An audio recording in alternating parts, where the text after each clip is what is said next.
Sa umaga, tanghali, at gabi po sa ating lahat dyan. Tungkol sa Kim Pao na naman tayo guys.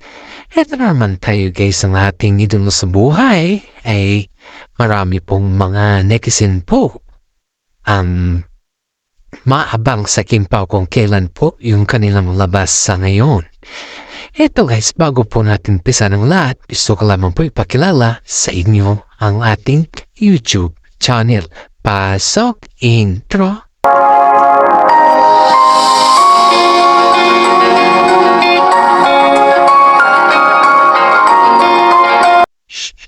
Ito guys, marami pong nag-aabang si Kim Pao for today no kung saan po ay hinaabangan sila sa kanilang paglabas sa ngayon dahil lahat po tayo ay nag-aabang sa kanila guys.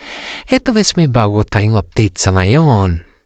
Ayon po sa ating legit na sources ay muli na namang nakita sila Kim Chiu at ang mami ni Paolo Avellino. Bago daw magpasko ay nagkaroon po ng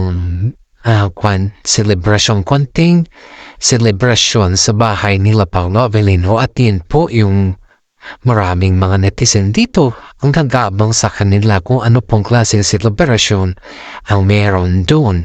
Ang update po nila ay wala pa sa mga kanilang mga Instagram at ang higit sa lahat po ay hinahanap po ng mga netizen kung kailan daw po yung kanilang celebration at kung ano daw po yung kanilang plano sa gaganapin na 2025.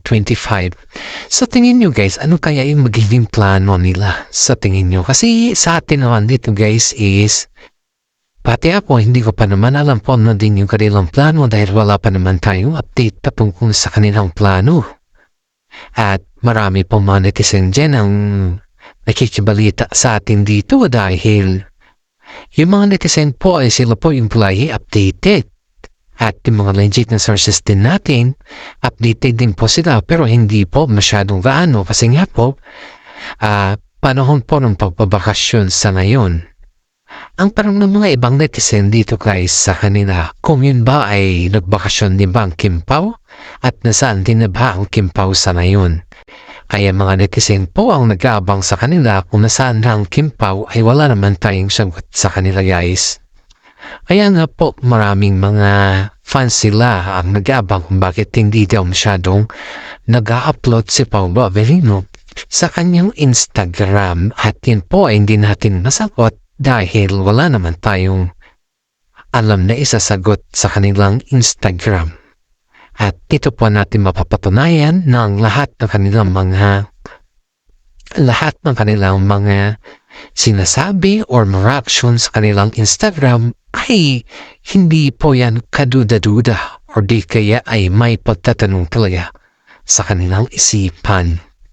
At ang sabi pa ng ating mga legit na sources ay natataranta daw ang Kim Pao sa ngayon dahil habang lumalaki daw yung kanilang mga fans ay mas lumalaki na din daw yung kanilang obligasyon. At yung obligasyon na yun guys is parang sobrang laki na daw dahil halos wala na daw silang pahinga. Kaya sa ngayon guys ay nasing siya ang Kim Pao fans dahil nagkita na po sila Kim Chiu at ang kanyang magiging biyanan tubi. Kaya dito natin makikita kung kaano po ka-protective ang mami ni Paolo Avellino kay Kim Chiu at saka si Paolo Avellino. Hopefully guys is magustuhan po yung ating content kasi yan po ay hindi na natin pinahaba dahil ang sabi naman kasi pagpapahabain pa natin ay may mga tao dyan na nagsasabi na walang kwenta yung ating content at naghanap pa po ng resibo. Kaya dito po natin makikita guys na yung mami ni Paolo Avellino ay sobrang happy din pag masaya ang Kim Pao. Feeling nga po natin dito ay sila po yung sila po yung nagbibigay sa kanila ng kasiyahan din guys. Dahil si Kim Chiu po ay hindi na iba sa pamilya ng Avellino.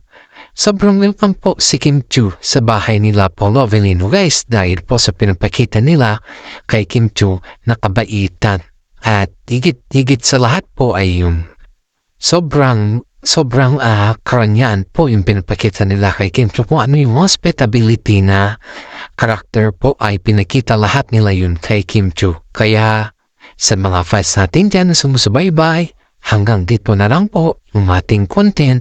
Maraming salamat at God bless po sa ating lahat.